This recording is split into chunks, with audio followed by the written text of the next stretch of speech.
Good morning, everyone. I hope everyone is feeling well and in good spirits. Just want to send a quick reminder that this session is being recorded. So good morning, everyone, and welcome to the presentation on dominance and internalized oppression. Thank you again for being here with us today and diving into this work being done in the city to advance equity for students in the school district of Philadelphia and move us forward toward a space of healing and hope. For this presentation, we have Hasani Hudson presenting Dominance and Internalized Oppression. Hasani Hudson is an equity training specialist in the Office of DEI here at the School District of Philadelphia. He loves to play chess, read biographies, and go on hikes. Hasani has 5 children, 2 of which are college graduates, a daughter that is a senior at Temple University, a 13-year-old daughter that is an upcoming basketball star, and an 11-year-old son that hopes to become an optometrist. Hasani holds master's degrees from Teachers College at Columbia University and Excelsior University. Thank you, everyone, for being here. Thank you, Hasani, and I'll turn it over to you. All right. Thank you so much, Kyle. So I see a lot of familiar faces in here. How's it going, Sonia? Hey, Jaquela, how are you? Carly, hello. It's great. So I'd like to welcome you to the presentation of Dominance and Internalized Oppression on this the Martin Luther King Jr. Day of Service. I hope that this presentation is an appropriate learning experience, as well as a way for us to be in community to ensure that we're good stewards of Dr. King's legacy. So we're going to go ahead and start with a quote by Audre Lorde. If you go ahead and take a moment to read that quote, and then just call out, just come off mute and talk about what does community mean to you and what part of the quote resonated most with you.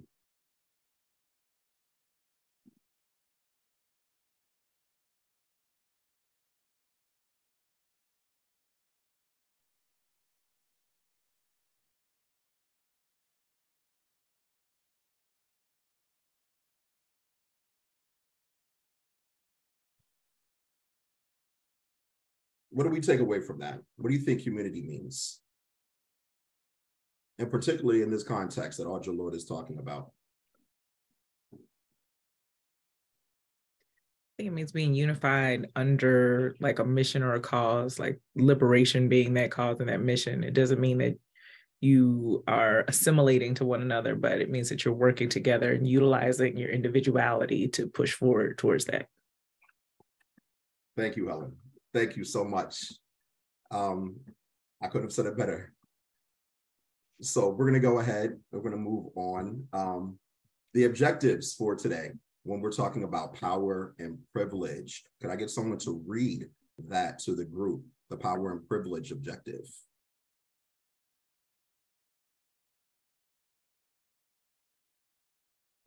So build awareness of the relationships and relative power of individuals or groups defined as either agents or targets of oppression. Thank you, Sonia. And the identity development, could I get someone to read that, please? The objective for identity development. Explore the stages of identity awareness and the manifestations and consequences of internalized inferiority and superiority within a racial context.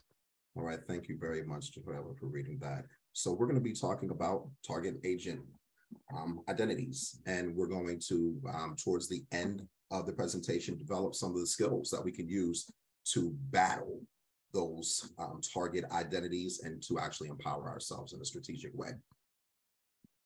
So today's learning journey, this is kind of like the roadmap for our session today. So we're actually going to start the objectives, the land acknowledgement, and then community agreements. Then the next step, understanding oppression and what it really is. Then we'll get to our agent and our target activity. And then we'll get to the anti-oppressive skills for targets and agents. And then we'll come to our reflective closure.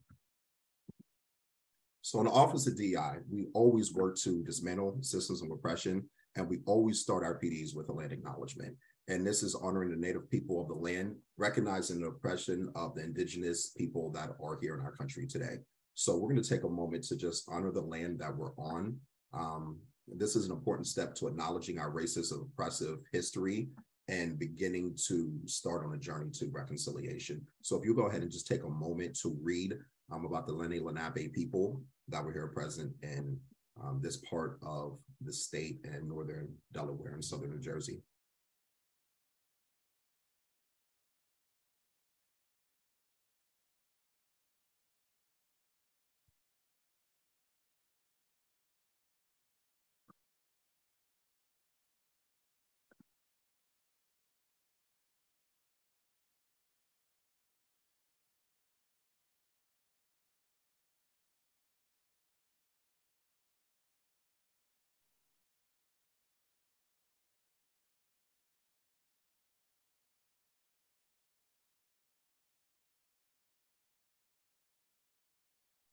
So the good thing about having people in a session that you're familiar with is you learn some information and backgrounds about people. So I know that we do have someone in the group today, Sonia, that has an indigenous heritage. So Sonia, if you mind coming off of mute and just speaking to that for a moment for the group. Yeah, so my mom is Amazighi, which are the indigenous people of North Africa. And it's interesting because, like, especially when like political things get contentious, people talk about tribalism, but she's part of a tribe. And it's, yeah, and having that history and learning about it, even though I've learned it kind of in my adulthood, has been really empowering in terms of like just learning more about myself and not being ashamed or hiding parts of myself. Yeah. Thank you for starting this session. I appreciate it. Thank you very much for sharing that. Is there anyone else in the group that has an Native American ancestry or indigenous heritage?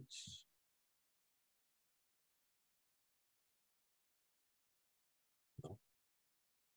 All right.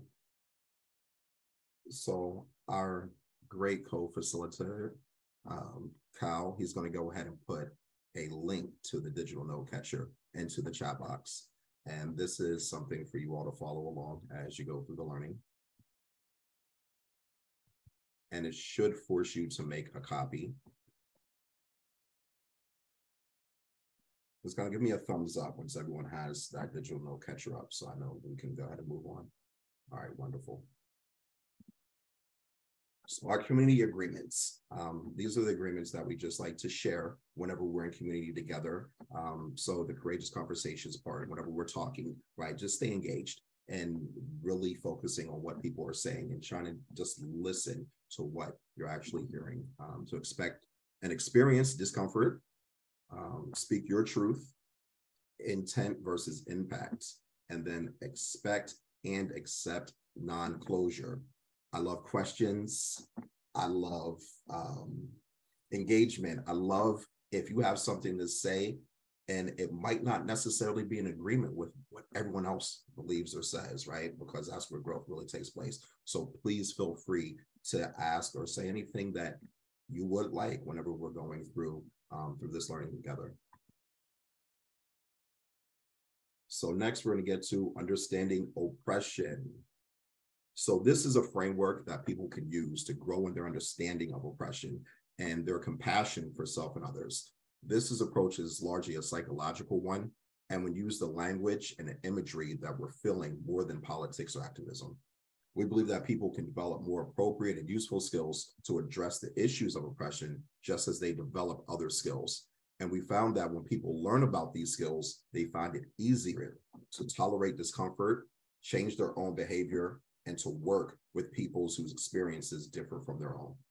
So we are members of many different groups with multitudes, and our choices in our lives, they're neutral or they're positive.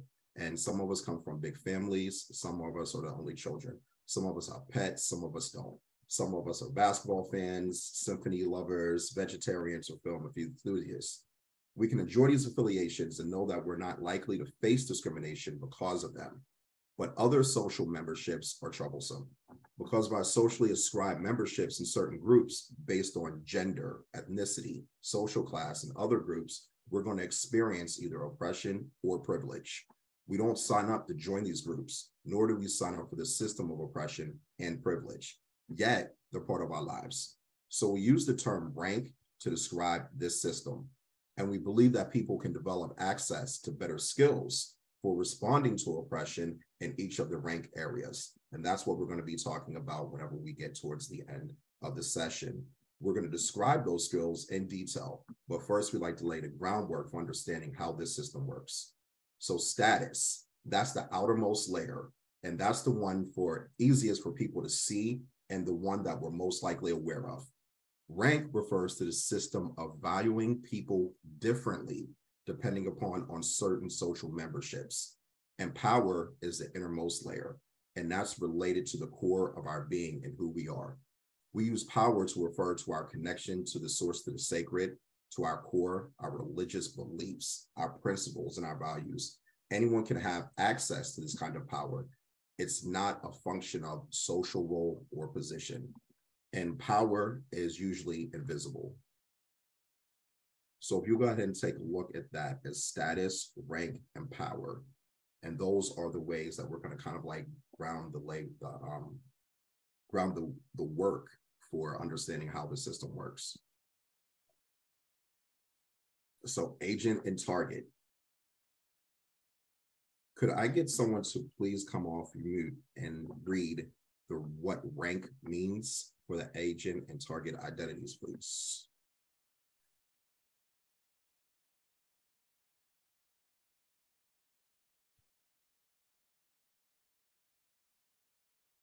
Rank, a socially constructed system that we respond to in which some people are socially overvalued, sometimes called privileged, while others are systematically undervalued and subject to oppression, system of dominance and oppression.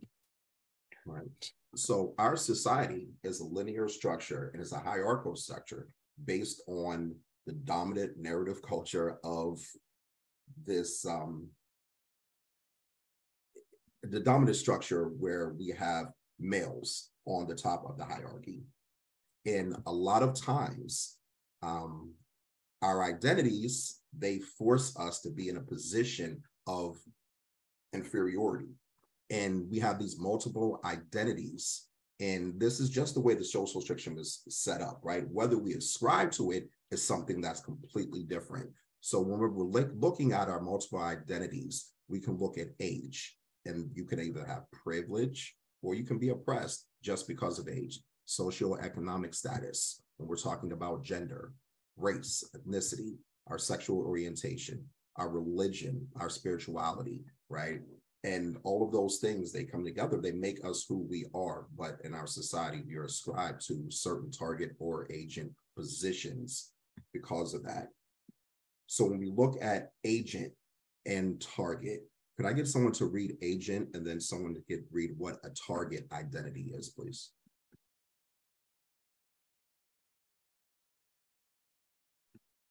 Agent, members of dominant social groups privileged by birth or acquisition, who knowingly or unknowingly exploit and reap unfair advantage over members of the target groups. Example, a cis male within the social identity group of gender. Thank you. Can I get someone to please read what a target identity is? Sure. Members of social identity groups who are discriminated against, marginalized, disenfranchised, oppressed, exploited by an oppressor and oppressor's system of institutions without identity apart from the target group, and compartmentalized in defined roles. An example, a person with a disability within the social identity group of disability status. Thank you very much for reading that. So whenever we're reading agent and target, so many of you are already familiar with what an agent and target is. And my hope is once we get to the end of the session, we actually have ways to have survival skills or empowerment skills to actually fight against the target identity and to push back against the system the way that it is. So that's always in this particular session, I love to get towards the end so we actually get those skills. It's kind of like prescriptive to be able to be aware that they exist and to be able to counter that. So there's definitely some positivity within that. So we're going to go ahead and take a look at this chart to help us unpack identities, and particularly ones that you're not so aware of. So this just is a way to support a necessary building of strong relationships to our students, parents, families, and our colleagues. So whenever I take a look at social rank category and I see where my agency resides and where my target identity resides, I take a look at my age and I say, well, agent rank, adults 18 to 64. I have agency in my age, right? I'm in my mid 40s. So there's some agency in that. Developmental and acquired disabilities, I'm able-bodied. I have agency in that. Religious and spiritual orientation, I grew up Christian. There's agency in that. My race, ethnicity, I am African-American, a person of color. So that's a target identity. And then that's the way we just work it, so on and so forth, going down. So we have agency in a lot of areas, which equates to privilege. And then as far as our target identities, those are the identities that oftentimes that we're impressed or we receive this kind of like oppressive treatment because of that in a hierarchical structure that our society is designed by. So if you go ahead and just take a moment to look at that and kind of start to ascribe yourself to where you have agency and to where your target identity lies.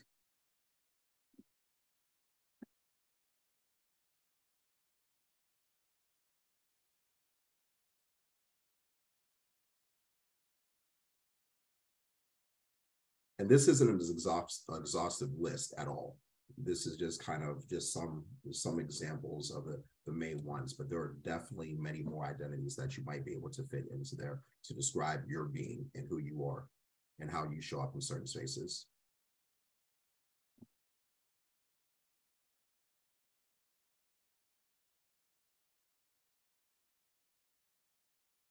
And I believe there is a copy on your digital note catcher. So what we're going to do next, if on your digital note catcher, you would take a look at your social rank category. And what you're going to do is you're going to check off the categories that most appropriate to the questions. For example, which one of the social rank categories are most important to you?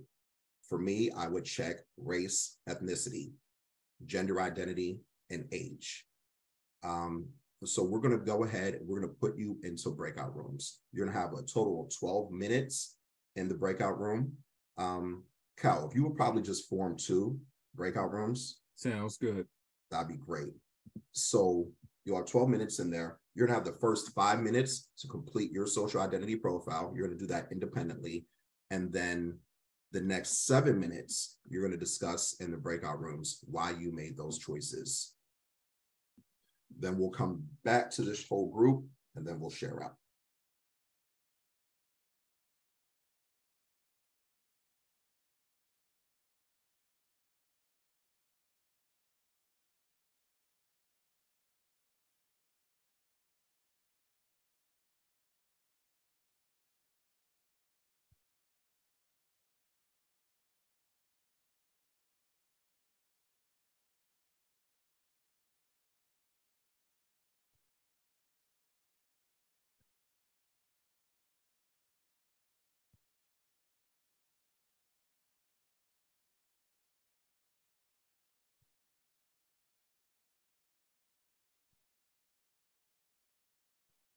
Hello, Robin, are you there?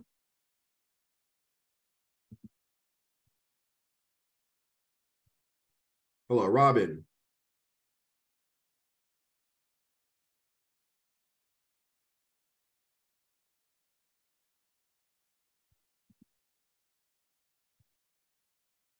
I'll try to send Robin to I just put her into the waiting room. Oh, nice. So we'll bring her back whenever we come back. Sounds good. Right. This is only an hour long, and I'm sitting here. It's already 11:20. Yeah, yeah. Time flies. No, for sure. So I have us wrapping up and me giving this last thank you after yours at 11:50. At 11:50. Okay. Yep. So at 11:32, that's, well, what time are they coming back from the breakout rooms? So it's 11, they went 11:20 or so. They'll be back at 11, what did it say, 11:31? 11:31, yeah. So we'll bring them back at 11:31. And then you want me to wrap up by 11:50? Yeah. Yeah. Okay. You should have some more time. I think we may be able to squeeze it to about maybe 11:51, 11:52. But I just have just a few announcements that's on this moderator list. All right. We'll be able to knock that out. Okay. Yeah, for sure. If you need more time, feel free to push it. We could push it to we could push it as far as needed. Okay.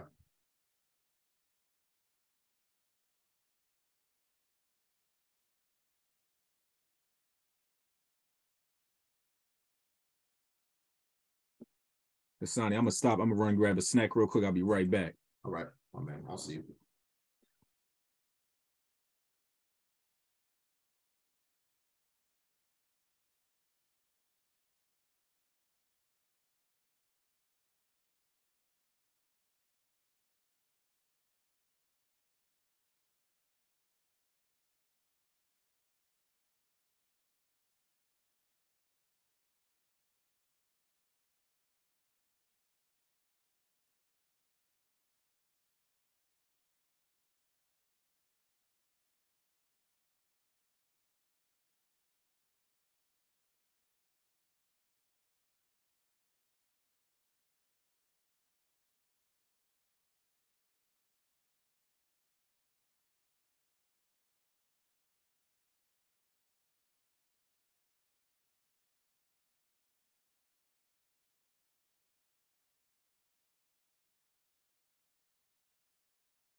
Hasani, should I let Robin in and just throw her in the group? Yeah, if you just throw it back in the group, that's fine. Right. Let's see. Looks like she just disappeared. Yeah, I admitted her, and then if she pops back up, I'll be on the lookout. Okay.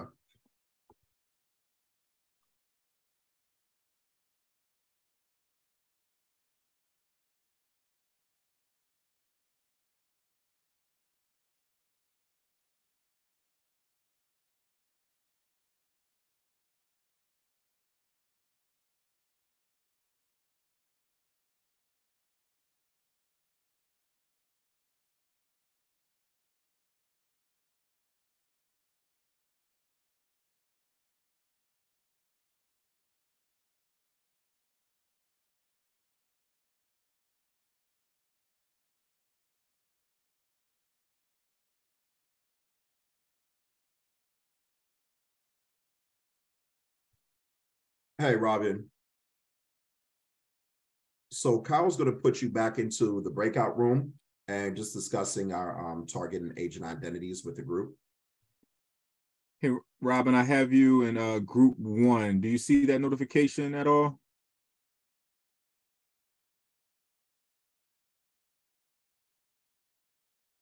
Might be some internet connection.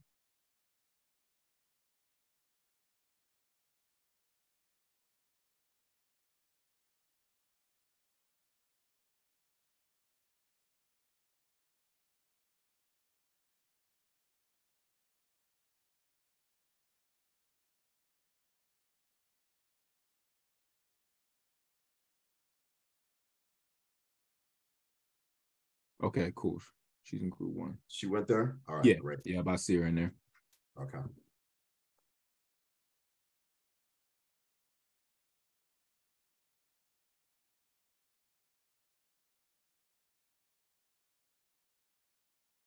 gonna broadcast a 5-minute warning.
Say that again, Hasani.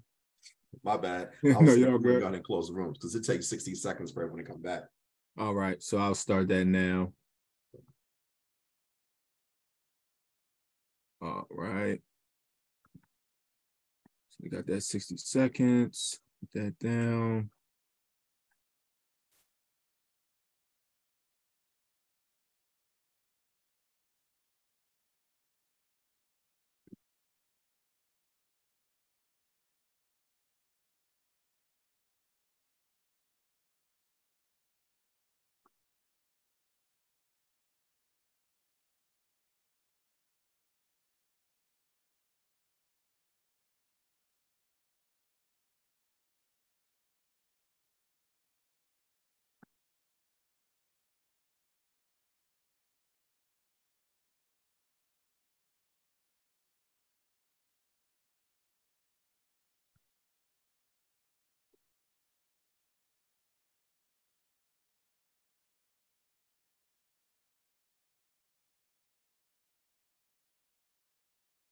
Okay, welcome back. I know there is rarely ever enough time whenever you're in the breakout rooms, but I hope you all had some great conversations inside of the breakout room. And if anyone would like to share what you spoke about, that would be wonderful. If anyone would like to share what you spoke about whenever you were in the breakout room.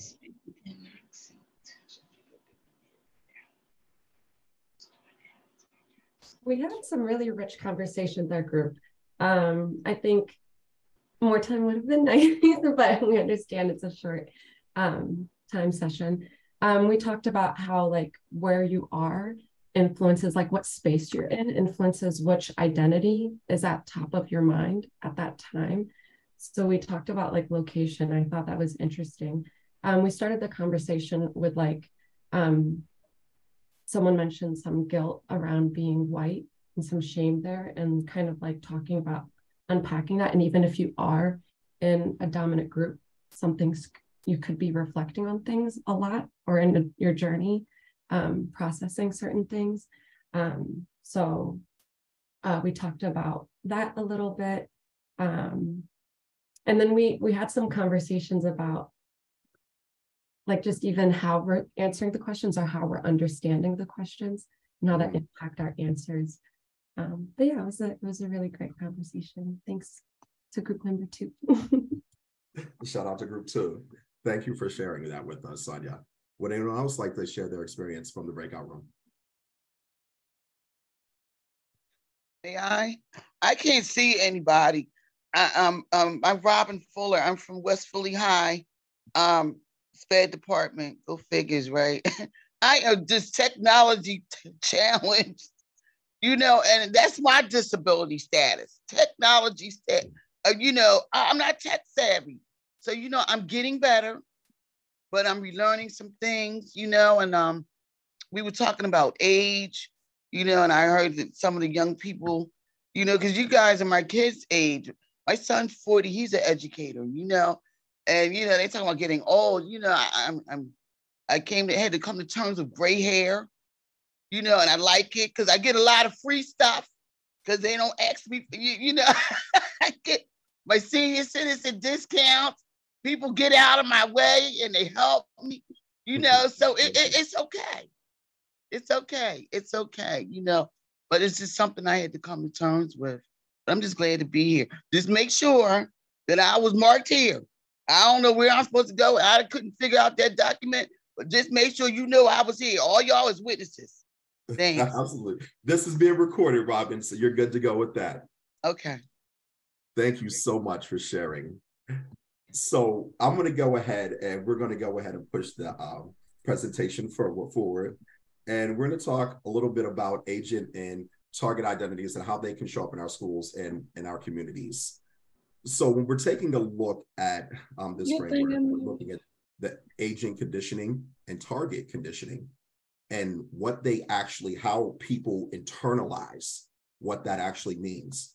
Could someone give an example of how does agent conditioning show up around race or ethnicity?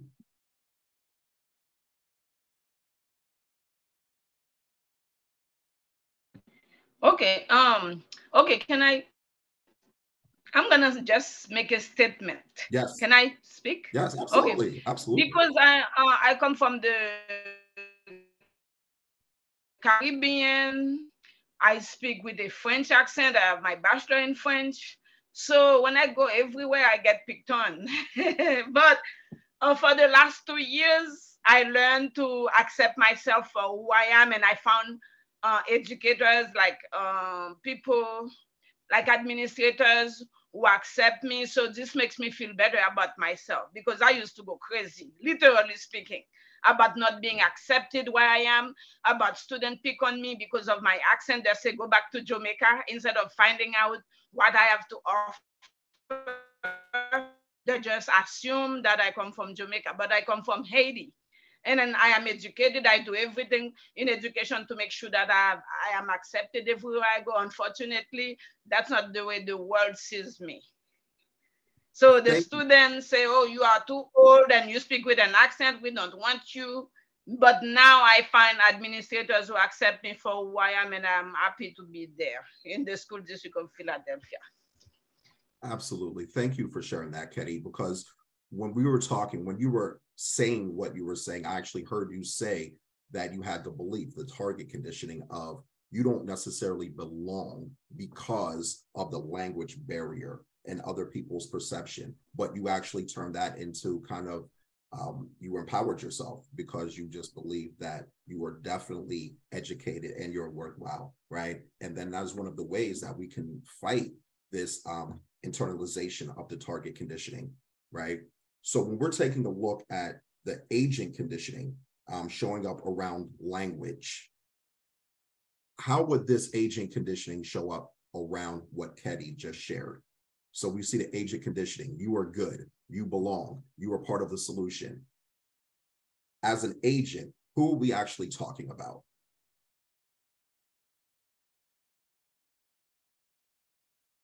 Are we talking about someone that has citizenship status from the United States of America and speaks English?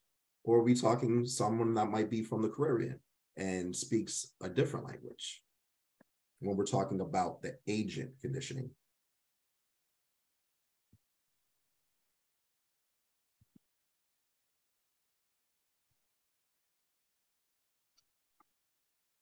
Well, I'll raise up a point that we talked about in our breakout room. When we talked about ethnicity, well, I mentioned that like in certain spaces, let me go back. So it depends, I think, on the context, because in certain spaces, like I was saying with some of my friends who are from like all over the world, I only speak one language. And so when I talk about like language and they talk about like in dialects that they have, that they like talk about in their families and they use in their families, and they speak like multiple languages and dialects, I would be like in the target group because I speak English, versus like coming from the place of a student in the school district who might not have a teacher who speaks their language, and now they're in the target group because they can't like communicate to the level that's expected of them in the classroom, because the agent in that situation, I guess, would be it's like a student who is speaking English in the classroom that only caters to students who speak English. Yes. Thank you so much for that, Jaquela. That is definitely the unique perspective, right? Thinking globally, and how oftentimes people that only speak a singular language, how they're often, that's the target conditioning, because you don't speak the multiple language, like a lot of people are definitely forced to throughout the world. Thank you so much. Can I just add to that, that the reason why the rest of the world speaks so many languages is because of colonization, and because in a lot of ways we were forced to forget our indigenous languages and learn. Like in Morocco, we speak French.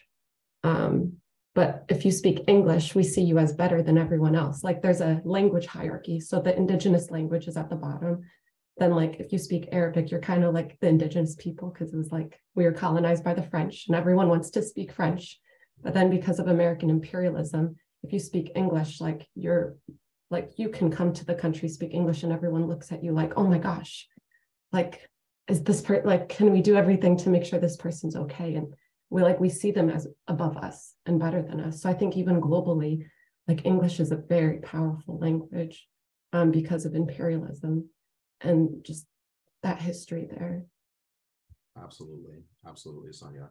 And I think towards the last few minutes, whenever we're trying to battle that target conditioning, right, because of colonization, because of imperialism, some of the strategies that we'll be able to use to be able to combat that conditioning, that internalizing of that oppression. So we're just going to go ahead and take a moment. If you just jot down your thoughts here in your note catcher, how do you connect to your agency? As you talked about in your breakout rooms, all of us have agency, but then all of us also have the target identities also. And just write down, do you think that agency and power are the same? And we'll go ahead and take a moment to discuss that.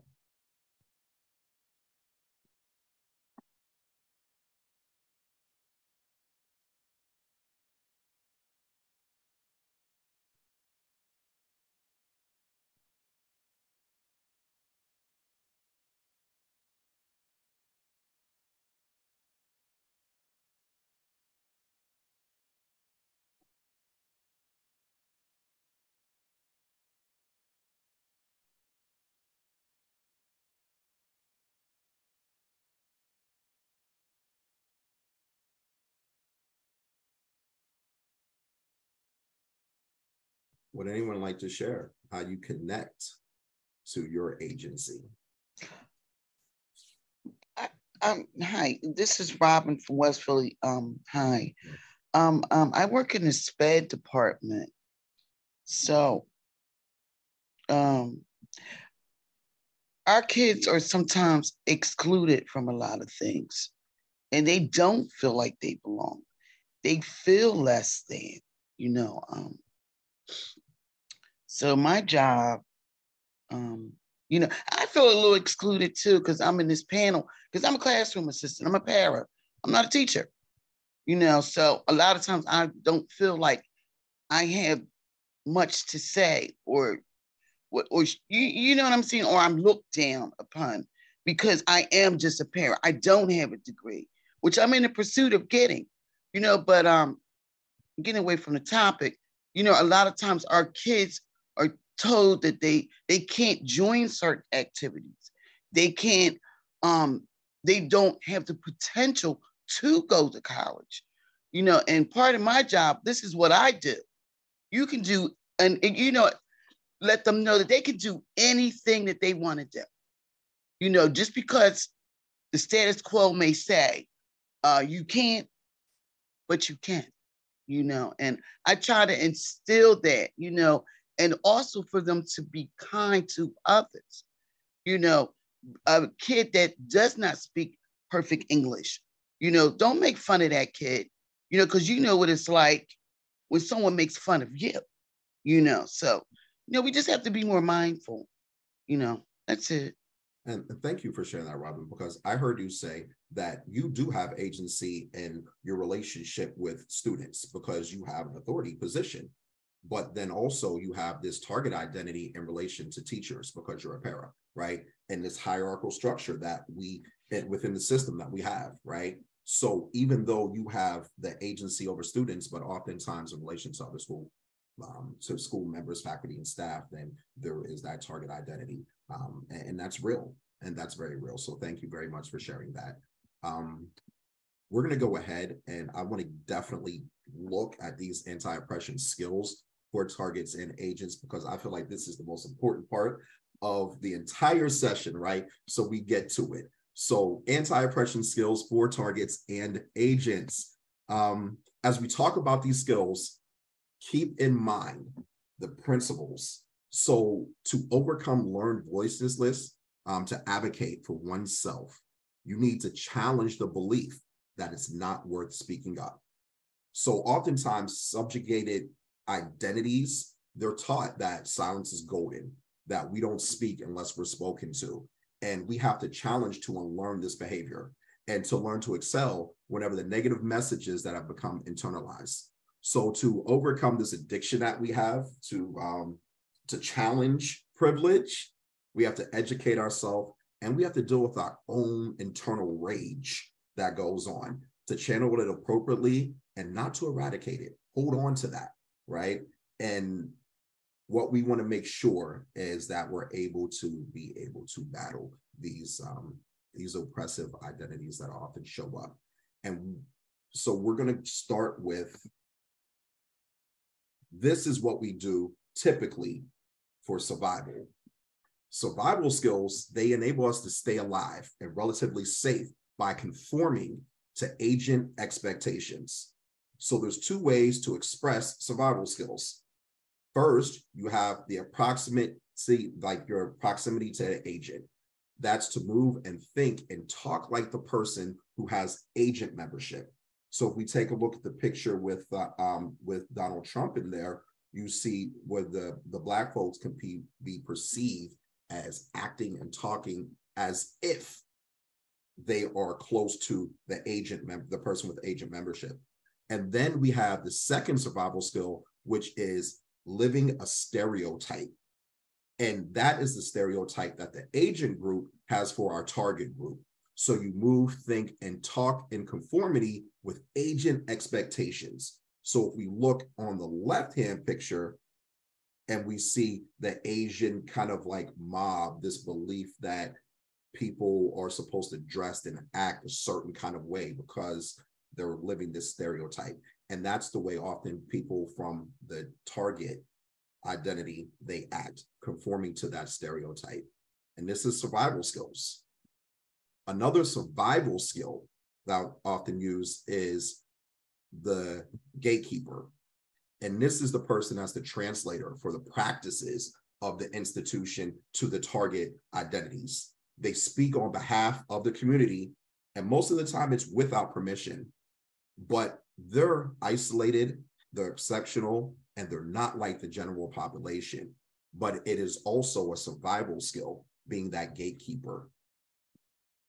And then finally, we have this survival skill. This is the caretaker. And this is the person that maintains the emotional comfort for white people.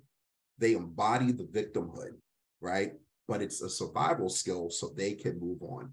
And so we have the caretaker, the gatekeeper, and the proximity to the person with agent membership and living the stereotype.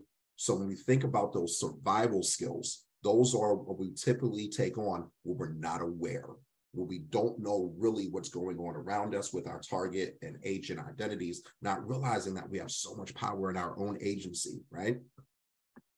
So we get to the red pill, blue pill moment, y'all, right? So which one are we going to take? Are we going to remain in survival mode, or are we going to embrace our rage and channel that strategically? Empowerment. James Baldwin said, to be a Negro in this country, we need to be relatively conscious. To be relatively conscious is to be in constant state of rage. Empowerment takes an enormous amount of energy from within and without. But to make this move, we have to be empowered in our target-only space.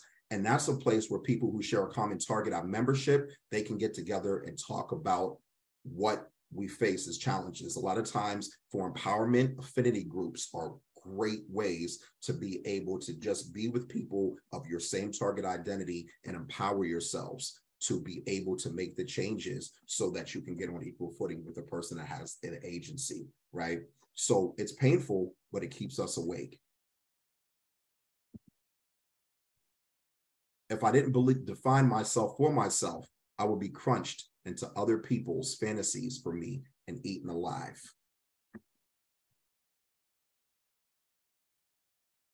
The next strategy, right? So when we begin to evaluate what works and what doesn't, and to make conscious choices about when we're going to bring up issues, when to take away from different things, and whenever we concentrate on other matters, we start to choose our battles and start to sort out the most effective actions.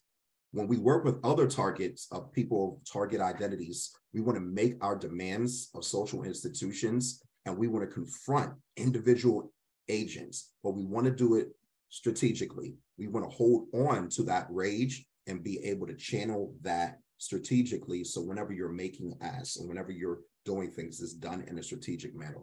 And it frees us up to support choices that are going to help our groups and help ourselves.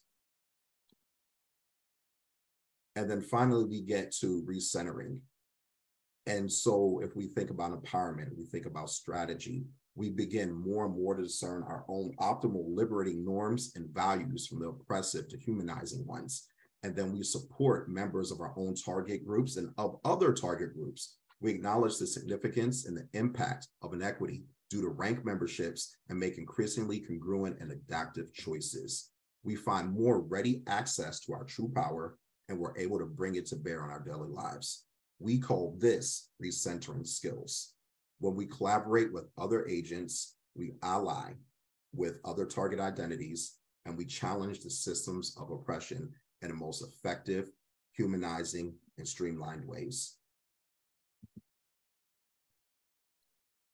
This is the most perfect example that I could possibly find of recentering. Whenever you're staying calm and courageous in the face of great violence and in conflict, this is using the skills of survival in a strategic way. It's empowered and it's conscious. And if we just take a look, I mean, that is just so powerful. When we're talking about an image can say 1,000 words, that's it. So in all honesty, we always have to honor time. And this was supposed to be a breakout room discussion to actually get to it. We're not going to have the time for it.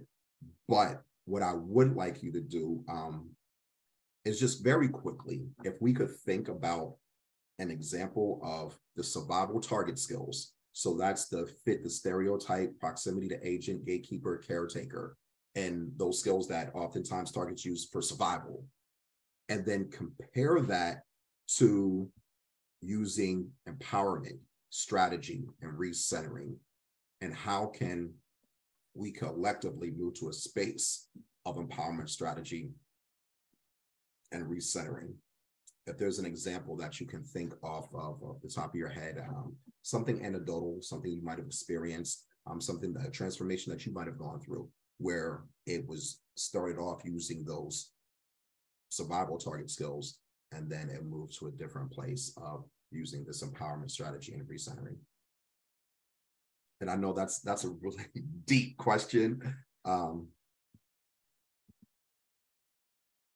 I think if you could share these slides, I would really appreciate it, because this was really powerful for me to see like the different coping strategies and survival techniques. I think I definitely go into caretaker.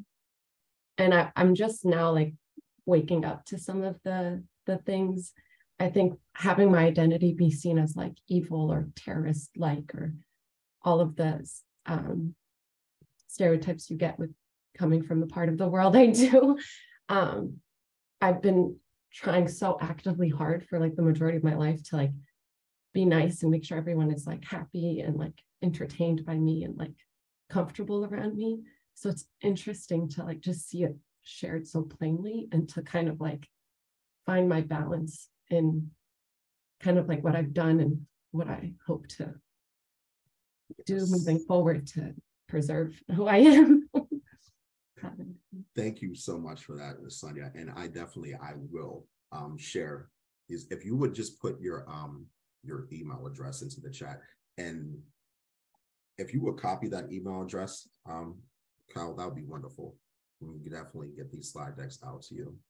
So I know Kyle, he has to take over. We just want to get to this optimistic and reflective closure, because recognizing that this is the Martin Luther King Jr. Day of Service, and what he had said, power without love is reckless and abusive, and love without power is sentimental and anemic. So what I would like you to leave with, and just in thought and in reflection, What do we need to do as individuals to further develop our and others' anti-oppression skills? Recentering, empowerment, and strategy. Thank you all so much for engaging in this presentation, and I will turn it over to Kyle. Thank you so much, Hasani. Definitely a powerful, very powerful presentation. We definitely appreciate it. I just want to send a special thank you to everyone for joining. If you have any lingering questions, wonderings, please feel free to leave them in this Padlet. I'm going to drop it in the chat. Our responses will be gathered and shared out in a follow-up email referring to this regarding the summit. So let me drop that in the chat for everyone now. With that, I do have just a few quick announcements, just about 3, and I'll be dropping a few more links in the chat. I just want to also send, again, thank you, Hasani, our presenter, for today's session. I want to thank you all for attending. First, I want to drop in our survey. This is the only session you'll be attending. Well, this is our last session for the day, so we would love to get your feedback around the session and all the sessions that you've attended today. So I'm going to drop that in the chat. We love feedback. It helps us structure things even better for next year and moving forward. So we would love your feedback in that regard. Also, second, the Office of Diversity, Equity, and Inclusion, along with the Equity Coalition, is hosting a monthly series during the lunch hour, which is called Equity in Practice. You get an opportunity to see different organizations throughout the city of Philadelphia who are advancing equity work. And we want to just continue the conversation around equity and share techniques and things of that nature to support us all. So we'll be updating you all with that. And here's a flyer regarding it. My final announcement before I let you all go is that the Pathway of Leadership program seeks to support equity-centered leaders of all backgrounds and especially encourages future leaders of color to apply. The Pathway of Leadership provides a $25,000 scholarship for a principal certification through Temple University or the University of Pennsylvania, and mentorship within the school district of Philadelphia. So I will send this off as well as a resource for everyone. Drop this in the chat. And with that, I think we are all set. Thank you everyone for attending. I hope you all have a great day.